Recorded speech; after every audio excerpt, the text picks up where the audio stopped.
अच्छा, जरा सोचिए कि आज से हजारों साल पहले पूर्वी अफ्रीका के किसी बाजार में कोई इंसान कुछ खरीद रहा है हम्म। और वो पेमेंट के लिए जो मुद्रा दे रहा है वो क्या है? मतलब कोई सोने या चांदी का सिक्का नहीं, बल्कि मालदीव के समंदर से निकाली गई एक छोटी सी कौड़ी। अरे वाह। हाँ, मालदीव से सीधा पूर्वी अफ्रीका और चीन तक, और वो भी बिना किसी इंटरनेट या कार्गो प्लेन के। है ना हैरान करने वाली बात? बिल्कुल, मतलब ये सुन के बहुत अजीब लगता है, क्योंकि हम अक्सर यही मानते हैं कि वैश्वीकरण या ग्लोबलाइजेशन तो बस। बस पिछले 50-60 सालों की बात है। राइट। हाँ, एग्जैक्टली मतलब हमें लगता है कि ये सारी आधुनिक तकनीक, कंटेनर शिप्स और मल्टीनेशनल कंपनियों का ही चमत्कार है। और यही आज की हमारी इस गहन चर्चा का मेन मिशन है।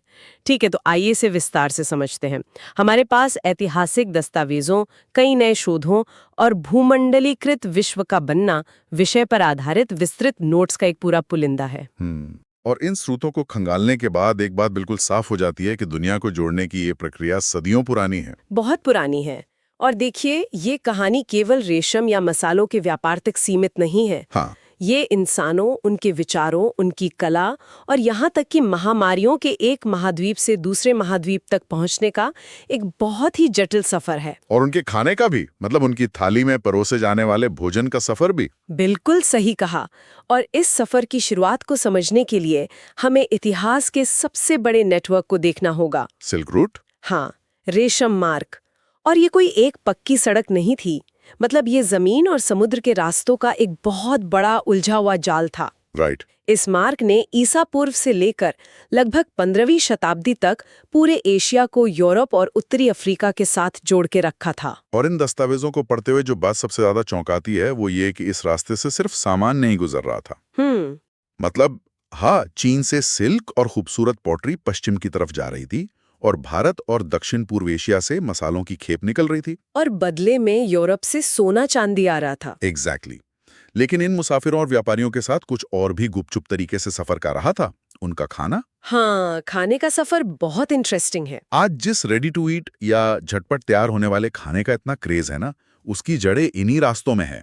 स्रोतों के अनुसार ऐसा माना जाता है कि नूडल्स असल में चीन से पश्चिमी देशों की यात्रा पर निकले और वहां जाकर उन्होंने स्पैगेटी का रूप ले लिया। बिल्कुल। यहाँ जो बात सबसे आकर्षक है वो ये है कि भोजन के इस सफर का एक और उदाहरण पास्ता भी है। अच्छा। हाँ, ऐतिहासिक साक्ष्य बताते हैं कि शायद 5वीं सदी में अरब यात्री पास्ता को सिसिली ले गए थे, जो आज इटली का हिस्सा है। मतलब खाना सरहदें पार कर रहा था और नई संस्कृतियों में ढल रहा था। बिल्कुल। लेकिन इसमें एक और गहरा तथ्य है।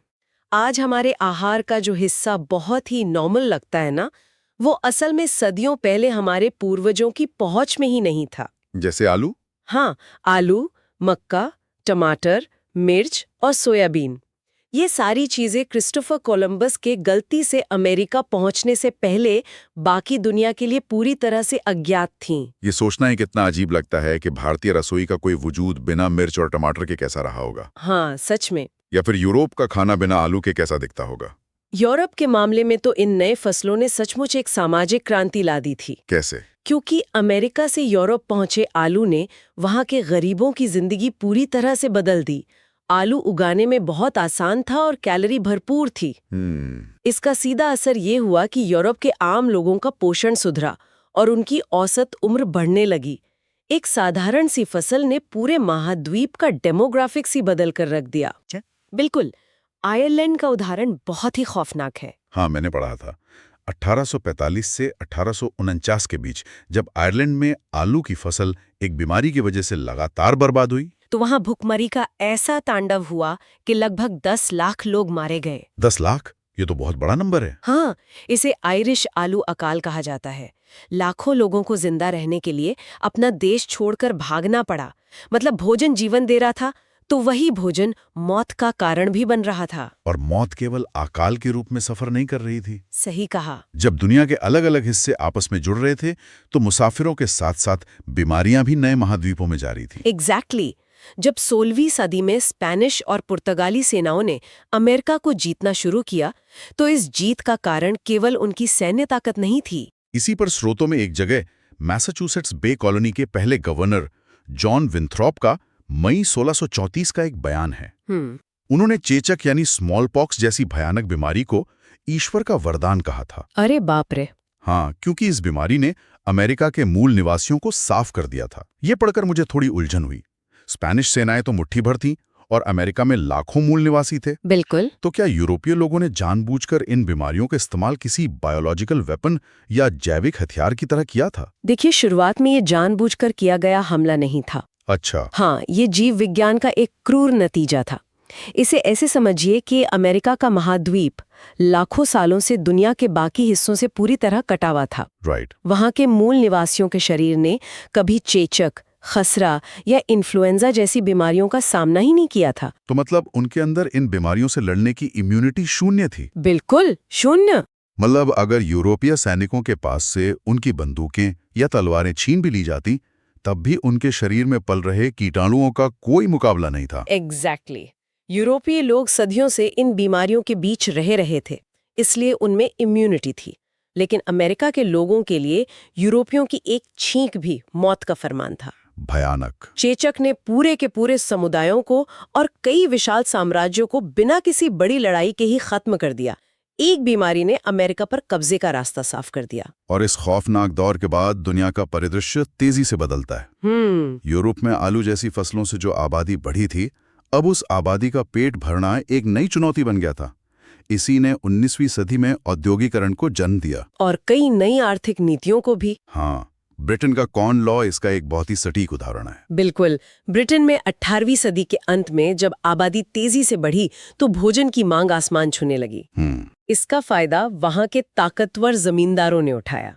उनके दबाव में आकर ब्रिटिश सरकार ने मक्का या कॉर्न के आयात पर सख्त रोक लगा दी। और इसी को कॉर्न लॉ कहा गया। हाँ, जमींदार चाहते थे कि बाहर से सस्ता अनाज ना आए ताकि वे अपने अनाज को ऊंची कीमतों पर बेच सकें। लेकिन अगर खाना इतना महंगा हो जाएगा तो जो नए उद्योगपति थे, जो फैक्ट्रियों में काम करवा रहे थे, हाँ, उनके लिए तो ये बहुत बड़ा सिरदर्द बन गया होगा, क्योंकि अगर मजदूर का खाना महंगा होगा तो वो ज्यादा मजदूरी मांगेगा। एकदम सही पॉइंट है। उद्योगपति और शहरों में रहने वाली आम जनता इस महंगाई से त्रस्त हो चुकी थी।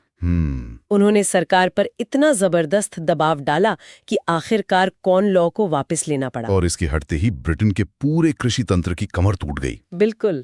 जैसे ही कॉर्न लॉ हटा, ब्रिटेन में विदेशों से बेहद सस्ता अनाज बाढ़ की तरह आने लगा। ब्रिटेन के अपने किसान इस सस्ते आयातित अनाज का मुकाबला नहीं कर सके और उनकी जमीनें खाली पड़ गई, खेती बर्बाद हो गई। हाँ, और हजारों किसान बेरोजगार हो गए।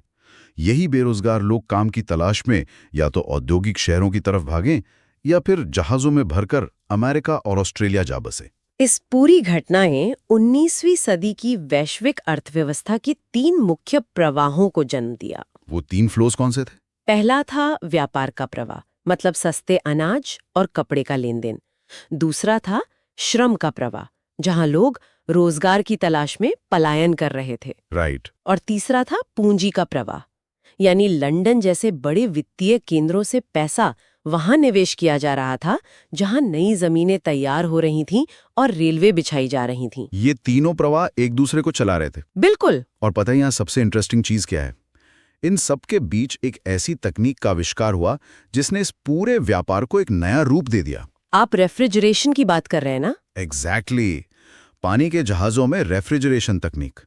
मुझे हमेशा लगता था कि रेफ्रिजरेटर सिर्फ हमारे घरों में खाना ताज़ा रखने के लिए है। लेकिन यहाँ तो इसने पूरी दुनिया की राजनीति बदल दी। हाँ, ये तकनीक सच में एक गेम चेंजर साबित हुई। 1870 के दशक तक अमेरिका या ऑस्ट्रेलिया से यूरोप को जिंदा जानवर भेजे जाते थे। ये तो बहुत ही अजीब लगता है। जिंदा जानवर जहाज में बहुत ज्यादा जगह घेरते होंगे। हाँ, और महीनों के लंबे समुद्री सफर में कई जानवर तो वैसे ही मर जाते होंगे। या उनका वजन कम हो जाता होगा। इसका सीधा मतलब है कि यूरोप पहुंचते पहुंचते मांस की कीमत इतनी बढ़ जाती होगी कि वो आम आदमी की पहुंच से बाहर हो जाता होगा। यही हो रहा था। यूरोप के गरीबों की थाली में मांस कभी कभार ही दिखता था। लेकिन जहाजों में रेफ्रिजरेशन सिस्टम लगने के बाद पूरी सप्लाई चेन पलट गई। कैसे? अब जानवरों को अमेरिका या ऑस्ट्रेलिया में ही काटकर उनके मांस को ठंडा करके जहाजों में यूरोप भेजा जाने लगा। ओह! इससे तो एक ही जहाज में कई गुना ज्यादा मांस आ सकता था। बिल्कुल। खर्च कम हुआ और मांस सस्ता होकर सीधे यूरोप के गरीबों की थाली तक पहुंचने लगा।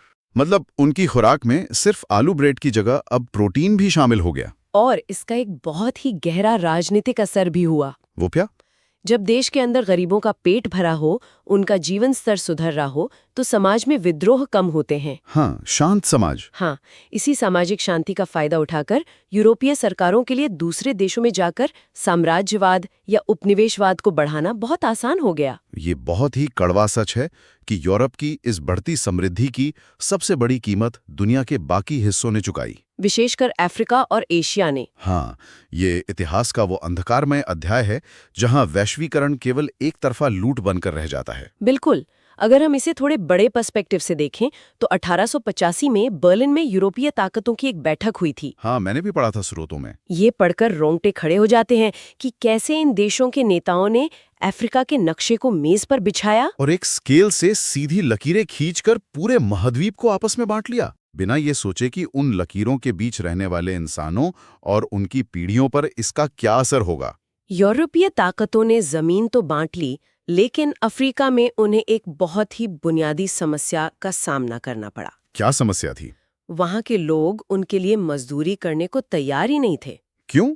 क्या उन्हें पैसों की जरूरत नहीं थी? देखिए, अफ्रीकी समाज का ढांचा बिल्कुल अलग था। वहां जमीन की कोई कमी नहीं थी और हर परिवार के पास मवेशी यानी जानवर होते थे। अच्छा। मवेशी ही उनकी असली संपत्ति थे। उन्हें अपना पेट भरने के लिए यूरोपीय लोगों की खदानों या बागानों में जाकर काम करने की कोई जरूरत महसूस ही नहीं होती थी। तो फिर यूरोपीय शासकों ने क्या किया? उन्होंने अफ्रीकियों को मजबूर करने के लिए भारी टैक्स लगाए, उत्तराधिकार के कानून बदल दिए, लेकिन लोग फिर भी नहीं झुके। तो फिर ऐसा क्या हुआ कि पूरा का पूरा महाद्वीप खदानों में काम करने को मजबूर हो गया? यहाँ फिर से एक बीमारी ने इतिहास का रुख मोड़ दिया। इंसानों की बीमारी? पेस्ट नाम का एक पशु प्लेग फैला। ये बीमारी वहां इतालवी सैनिकों का पेट भरने के लिए ब्रिटिश एशिया इलाकों से लाए गए मवेशियों के जरिए पहुंची थी। और ये बीमारी किसी जंगल की आग की तरह पूरे अफ्रीका में फैल गई और इसने महाद्वीप के 90% मवेशियों को साफ कर दिया। 90%? हाँ। इसका मतलब है कि अफ्रीकी लोगों की आजीविका और उनकी पीढ़ियों की जमा पूंजी एक झटके में शून्य हो गई। बिल्कुल। जब आजीविका का साधन ही खत्म हो गया तो उनके पास भुखमरी से बचने का केवल एक ही रास्ता बचा, यूरोपीय शासकों की खदानों में मजदूरी करना। बचे कुछ मवेशियों पर भी शायद उन्होंने कब्जा कर लिया होगा। हाँ, यूरोपीय सत्ता ने उन पर कब्जा कर लिया था।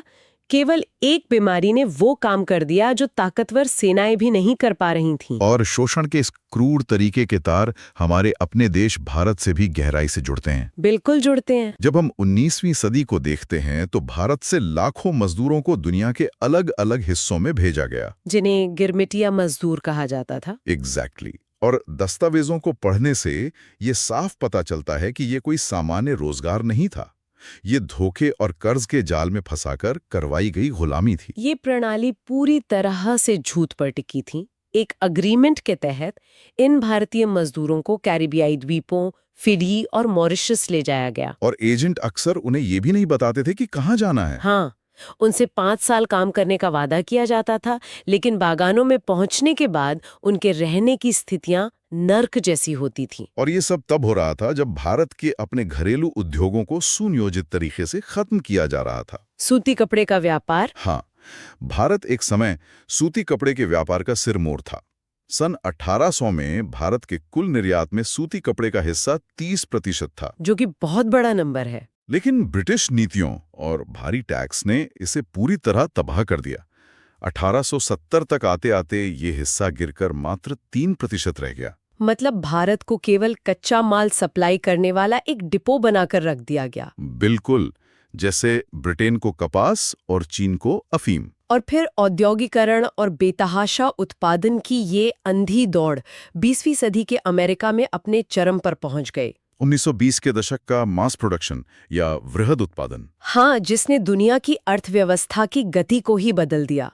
कार निर्माता हेनरी फोर्ड इसके सबसे बड़े प्रतीक थे। फोर्ड की असेंबली लाइन का किस्सा तो बहुत मशहूर है। बिल्कुल। लेकिन मुझे ये पढ़कर बहुत हैरानी हुई कि इस आधुनिक विचार की प्रेरणा उन्हें कहाँ से मिली थी। बूचड़खाने से। हाँ, शिकागो के एक स्लॉटर हाउस से। उन्होंने देखा था कि कैसे मरे हुए जानवरों को एक कन्वेयर बेल्ट पर लटकाकर आगे बढ़ाया जाता है और हर मजदूर उस जानवर का एक खास हिस्सा काटता है। ये सच में एक बहुत अजीब विडंबना है। हाँ, कि दुनिया को रफ्तार देने वाली कारों का जन्म उसी तरीके से हो रहा था जिस तरीके से जानवरों को काटा जाता था। बस फर्क इतना था कि फैक्ट्री में पुर्जे जोड़े जा रहे थे। हेनरी फोर्ड ने इसी तरीके को अपनी टी मॉडल कार बनाने के लिए लागू किया। कन्वेयर बेल्ट के सामने खड़ा मजदूर दिन भर केवल एक ही काम करता था, जैसे सिर्फ एक पेंच कसना। हाँ, और बेल्ट की रफ्तार काम की रफ्तार तय करती थी। लेकिन इंसानी दिमाग और शरीर मशीनों की तरह तो काम नहीं कर सकते ना। बिल्कुल नहीं। उस कन्वेयर बेल्ट के पास खड़े मजदूर को सांस लेने या अपने साथी से बात करने की भी फुर्सत नहीं मिलती होगी। दबाव इतना भयानक था कि मजदूरों ने बड़ी संख्या में काम छोड़ना शुरू कर दिया। और इसी मुसीबत से बचने के लिए फोर्ड ने जनवरी 1914 में वेतन बढ़ाकर $5 प्रतिदिन कर दिया था, जो उस जमाने के हिसाब से बहुत बड़ी रकम थी। हाँ, लेकिन वो महज मजदूरों को खुश करने का तरीका नहीं था। ये पीछे एक बहुत बड़ा अर्थशास्त्र काम कर रहा था। वो कैसे? फोर्ड को समझ आ गया था कि अगर मास प्रोडक्शन करना है तो उन चीजों को खरीदने के लिए लोग भी तो होने चाहिए। अरे हाँ, अगर मजदूरों की आय अच्छी होगी तभी तो वे बाजार में जाकर वो कारें खरीद पाएंगे। इस तरह वृहत उत्पादन के लिए मास कंजम्पशन यानी वृहत उपभोग का सिद्धांत सामने आया। लेकिन ये सिस्टम एक बहुत ही नाजुक धागे पर टिका था। बिल्कुल। जैसे ही संतुलन बिगड़ा, पूरी दुनिया की अर्थव्यवस्था ताश के पत्तों की तरह ढह गई। 1929 की महामंदी या ग्रेट डिप्रेशन इसी का नतीजा था ना। हाँ, अमेरिका में कृषि उत्पादों की कीमतें अचानक जमीन पर आ गिरी, मांग खत्म हो गई। देखते ही देखते अमेरिका में 4000 से ज्यादा बैंक बंद हो गए और 1,10,000 से ज्यादा कंपनियां दिवालिया हो गईं। ये मंदी इतनी व्यापक इसलिए थी क्योंकि दुनिया की अर्थव्यवस्थाएं अब तक बहुत गहराई से आपस में जुड़ चुकी थीं। इसे एक विशाल इलेक्ट्रिक ग्रिड की तरह सोचिए। ये बहुत सटीक तुलना है। मतलब अगर अमेरिका के वॉल स्ट्रीट में शॉर्ट सर्किट होता है तो उसका सीधा असर मीलों दूर भारत में महसूस होता है। बिल्कुल होता है। तो आखिर इन सब का क्या मतलब है? मुझे ये समझना है कि इस मंदी ने भारत के एक आम किसान को कैसे तबाह किया। आप बंगाल के जूट किसानों की बात कर रहे हैं? हाँ, मतलब बंगाल में पटसन या जूट उगाने वाले किसान का वॉल स्ट्रीट के बैंकों से क्या लेना देना? लेना देना था, क्योंकि वो जूट वैश्विक बाजार के लिए ही उगाया जा रहा था। अच्छा। बंगाल के किसान जो जूट उगाते थे उससे बोरियां बनती थी जिनमें दुनिया भर का सामान पैक होता था। राइट। जब पूरी दुनिया में मंदी आई, व्यापार रुक गया, तो जूट की बोरियों की मांग अचानक शून्य हो गई। कच्चे जूट की कीमतों में भारी गिरावट आ गई। और जिन भारतीय किसानों ने भारी कर्ज लेकर जूट बोया था, उनका पूरा माल सड़ गया होगा। एग्जैक्टली। वे इस कर्ज के जाल में ऐसे फंसे कि उनकी जमीनें तक बिक गईं। लेकिन इसी दौरान भारत के शहरों में जो लोग रह रहे थे, जिनकी आय निश्चित थी, जैसे सरकारी कर्मचारी या जमींदार, उन्हें इस मंदी से कोई खास नुकसान नहीं हुआ। बल्कि उनके लिए तो सब कुछ सस्ता हो गया था। हाँ, एक ही देश में वैश्वीकरण के दो बिल्कुल अलग-अलग प्रभाव देखने को मिल रहे थे। इस मंदी और उसके बाद आए दूसरे विश्व युद्ध ने अर्थशास्त्रियों और राजनेताओं को एक बहुत ही कठोर सबक सिखाया। दूसरे विश्व युद्ध में वैश्विक आबादी के करीब 3% लोग मारे गए थे ना। हाँ, लगभग 6 करोड़ लोग। और इन घटनाओं से एक महत्वपूर्ण सवाल खड़ा होता है, क्या बाजार खुद को संभाल सकता है? और जवाब था नहीं। बिल्कुल नहीं। अर्थशास्त्रियों ने सीखा कि वृहत उत्पादन के लिए वृहत उपभोग जरूरी है, जिसके लिए आय और पूर्ण रोजगार स्थिर होना चाहिए। और ये काम निजी कंपनियां या मुक्त बाजार कभी नहीं कर सकते। इसमें सरकार का दखल जरूरी है। इसी निष्कर्ष को ध्यान में रखते हुए जुलाई 1944 में अमेरिका के न्यू हैम्पशायर में ब्रेटन वुड्स सम्मेलन आयोजित किया गया। हाँ, ताकि भविष्य में अंतर्राष्ट्रीय व्यापार को नियंत्रित किया जा सके। और यहीं से जन्म हुआ उन दो बड़ी संस्थाओं का, जिन्हें हम आज अंतर्राष्ट्रीय मुद्रा कोष यानी IMF और विश्व बैंक के नाम से जानते हैं, जिन्हें ब्रेटन वुड्स की जुड़वा संतान भी कहा जाता है। बिल्कुल। IMF का काम था भारी व्यापारिक घाटों से निपटना और विश्व बैंक का काम था युद्ध से तबाह हुए देशों के पुनर्निर्माण के लिए कर्ज देना। लेकिन दस्तावेजों से ये साफ झलक उठता है कि इस पूरी व्यवस्था पर पश्चिमी देशों का ही एकाधिकार था, विशेषकर अमेरिका का। हाँ, जो नवस्वाधीन देश थे, जो गुलामी से बाहर निकल रहे थे, उन्हें अपने विकास के लिए इन्हीं पश्चिमी संस्थाओं के सामने हाथ फैलाने पड़े। राजनीतिक आजादी तो मिल गई थी, लेकिन आर्थिक रूप से वे फिर से उन्हीं देशों पर निर्भर हो गए जिन्होंने उनका शोषण किया था। मतलब सत्ता का जो मुख्य केंद्र था वो वहीं का वहीं था। बिल्कुल। आज की इस गहन चर्चा ने सच में इतिहास के कई बिखरे हुए पन्नों को एक साथ जोड़ दिया है। हाँ, सिल्क रूट की उन मालदीवी कौड़ियों से लेकर बीमारियों के सफर तक, चीन के नूडल्स का इटली में स्पैगेटी बन जाना, और जहाजों के रेफ्रिजरेटर्स जिन्होंने राजनीति बदल दी। एग्जैक्टली। हेनरी फोर्ड की असेंबली लाइन और फिर विश्व बैंक के गठन तक का ये सफर बेहद रोमांचक रहा है। और ये दिखाता है कि आज का जो हमारा भूमंडलीकृत विश्व है वो केवल कुछ दशकों की व्यापारिक संधियों का नतीजा नहीं है। बिल्कुल नहीं। ये सदियों के शोषण, पलायन, मानवीय संघर्ष और तकनीकी बदलावों का एक बहुत ही लंबा परिणाम है। और इस ऐतिहासिक परिप्रेक्ष्य को समझने के बाद जब हम आज अखबारों में व्यापार युद्धों या ट्रेड वॉर्स के बारे में पढ़ते हैं तो उन्हें समझने का हमारा नजरिया बदल जाता है। सही बात है। वैश्वीकरण की प्रक्रिया कभी भी एक सीधी रेखा में नहीं चली है। तो आज की इस चर्चा को यहीं विराम देते हैं, लेकिन जाने से पहले एक विचारोत्तेजक सवाल जो इस पूरी चर्चा से निकलता है। हम अक्सर मानते हैं कि दुनिया को आपस में जोड़ने वाली तकनीक और व्यापारिक मार्ग तटस्थ होते हैं, लेकिन क्या इन नेटवर्क्स में ही शुरुआत से शोषण के बीज छिपे थे? ये बहुत गहरा सवाल है। या फिर ये विशुद्ध रूप से इंसानी लालच था जिसने वैश्वीकरण की इस असीमित संभावना को एक औपनिवेशिक हथकंडे में बदल दिया? इस बारे में जरूर सोचिएगा। फिर मिलेंगे एक नई डीप डाइव के साथ।